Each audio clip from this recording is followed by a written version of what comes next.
First, effective immediately, the FDA will be notifying physicians that the use of acetaminophen, which is basically commonly known as Tylenol, during pregnancy can be associated with a very increased risk of autism. So taking Tylenol is not good. The world we once thought we understood is rapidly spiraling into a state of confusion. Just a few months ago, Tylenol, that innocuous, trustworthy pain reliever we've all used to combat a variety of minor aches and pains, was suddenly thrust into the spotlight, not for its role in helping people, but as a subject of attack. It seemed harmless, right?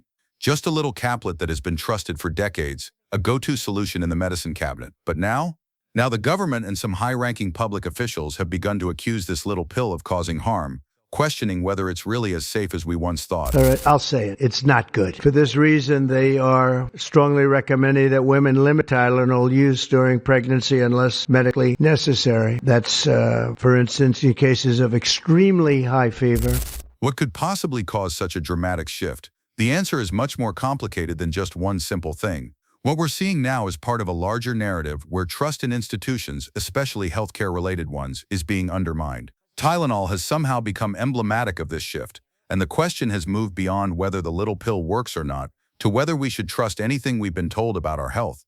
To add another layer of confusion, many of the same figures who are now challenging Tylenol are also the same ones whose opinions about vaccines, health mandates, and public safety have been constantly shifting. It's become increasingly difficult for the average person to know what to believe. One day, Tylenol is fine. The next day, it's public enemy number one. So what's next? And by the way, I think I can say that there are certain groups of people that don't take vaccines and don't take any pills that have no autism. Does that tell you something? That's currently. Is that a correct statement, by the way? Could Flintstone's vitamins be at risk too? Are we expected to rethink everything we've known? The ever-changing rules and seemingly contradictory advice are doing nothing to alleviate public confusion.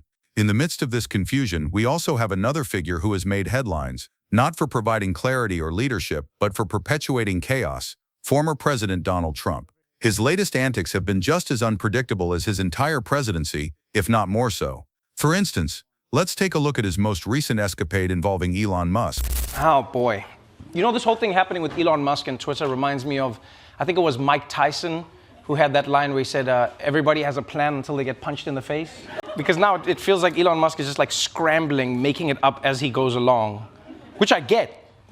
In a bizarre moment that could have been scripted for a late-night comedy show, Trump invited Musk to the White House, and Musk, of course, brought a Tesla. What happened next was something straight out of an infomercial. Trump, acting less like the leader of the free world and more like a used car salesman, claimed he was going to buy a Tesla with his own money. Now, normally one might laugh at such an absurd moment and move on, but the fact that the President of the United States was engaging in such behavior left many people scratching their heads. A little special something we have here. Thank you. A very special that I give to very special people. I have given it to some, but it goes to very special people, and I thought I'd give it to Elon as a presentation from our country. Thank you. Thank you, Elon. Thank you. Take care of yourself. For a moment, it didn't even feel like a presidential statement. It felt like Trump was trying to sell something. And when that's the tone of a sitting president, the question becomes, what else in our world is becoming a saleable product? Is it leadership? Is it governance?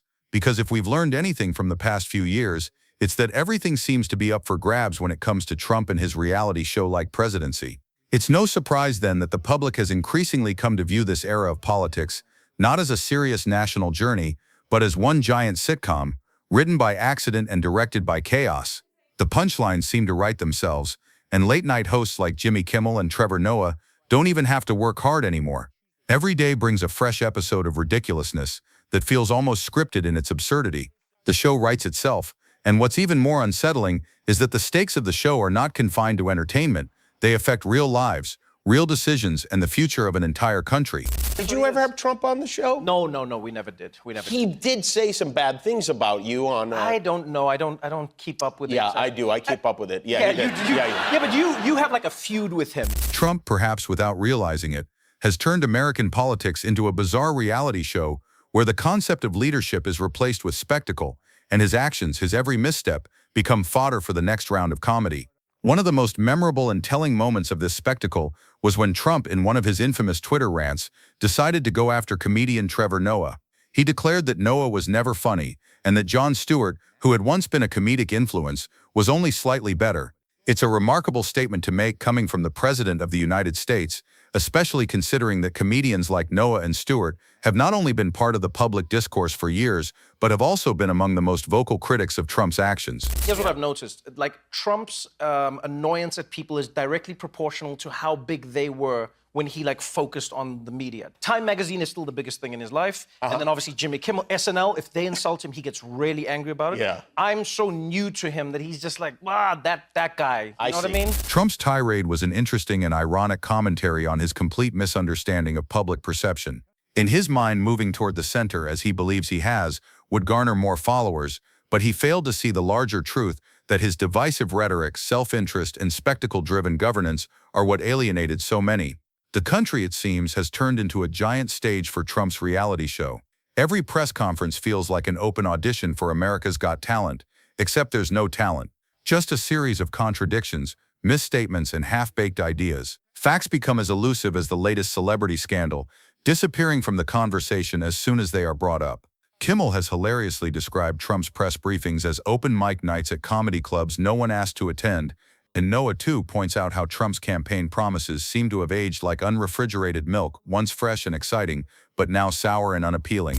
I have a little extra something with him because he used to really like me. I'm not sure exactly why. You realize you could rekindle a friendship and change this country? Oh, yeah. No, well, I don't think it would change the country. I know I could rekindle the friendship with one compliment. That would be all it takes. And that's why he's such a terrible choice for president. Take, for example, the border wall.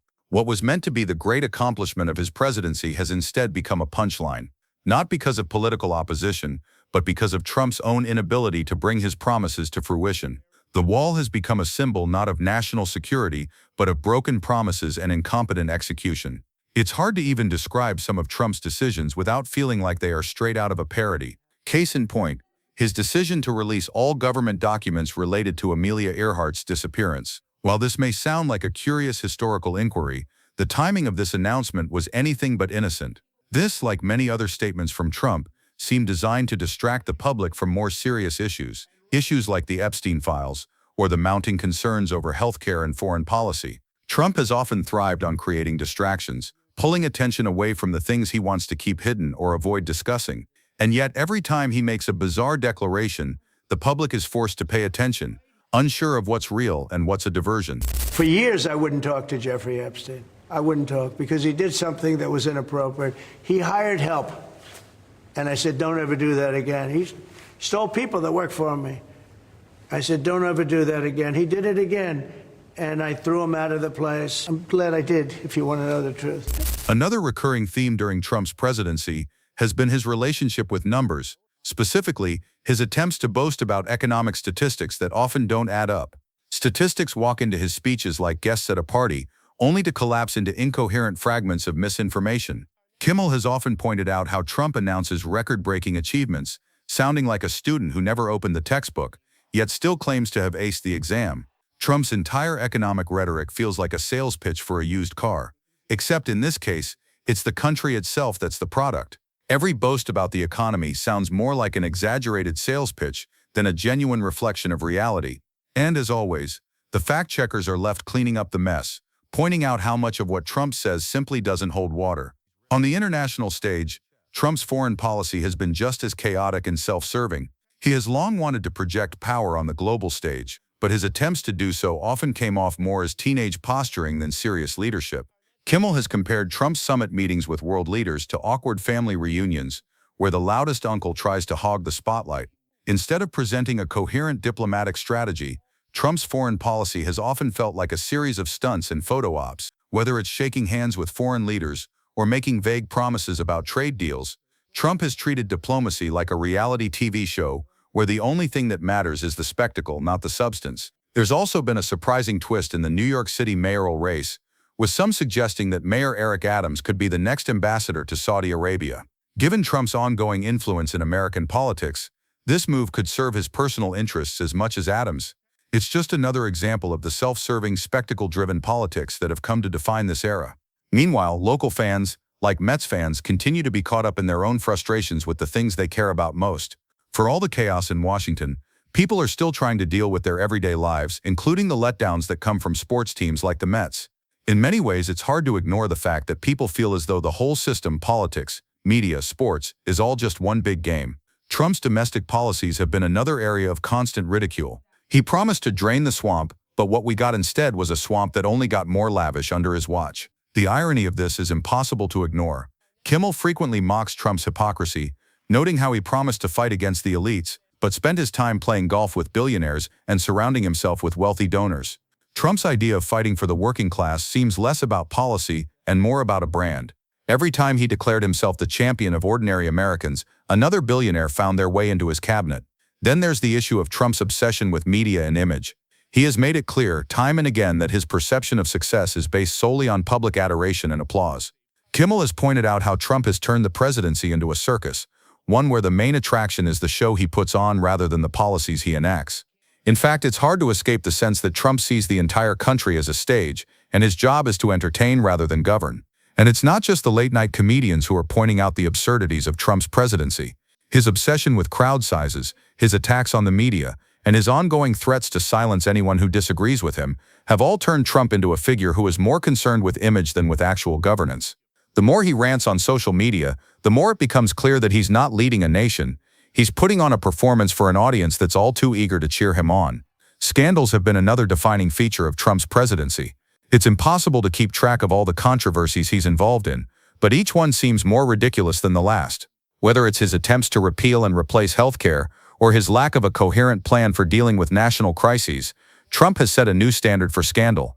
His presidency has been a comedy show in its own right, one that no one expected but everyone seems to be stuck watching. When it comes to managing crises, Trump's approach has been even more chaotic. His handling of the COVID-19 pandemic was a masterclass in denial and misinformation. Kimmel's description of Trump's public addresses during the pandemic is spot on, a series of poorly delivered lines and missteps that only made things worse. Instead of providing clarity and leadership, Trump made every disaster into an opportunity for self-promotion. He treated the public health crisis like another show to be filmed, another moment for him to be the center of attention. Trump's inability to handle loyalty and criticism has been another weak spot. He surrounded himself with yes-men, people who were willing to flatter him at any cost. But as Kimmel and Noah have both pointed out, this revolving door of advisors has only shown how unstable and delusional Trump truly is. Those who dared to speak out were quickly dismissed, leaving only those who were willing to cater to his every whim. Finally, there's the issue of Trump's environmental policies. His decision to pull out of the Paris Climate Agreement is one of the most telling moments of his presidency. It was a decision made not out of strategic foresight, but out of spite, a move that seemed more about rejecting the global consensus than actually addressing environmental issues. Kimmel has taken aim at this, pointing out how Trump's actions are more about making a spectacle than making progress. As we look back on Trump's presidency, one thing becomes abundantly clear: it has been defined not by real leadership, but by spectacle. It's a presidency where image and public opinion have taken precedence over policy and substance. Trump's obsession with crowd sizes, ratings, and applause has only served to highlight his inability to lead in a meaningful way. And as his time in office comes to an end, it's clear that his legacy will not be one of strength but of chaos and confusion. His time in office has been a show, a tragicomic farce, and the only thing left to do is to laugh at the absurdity that he created.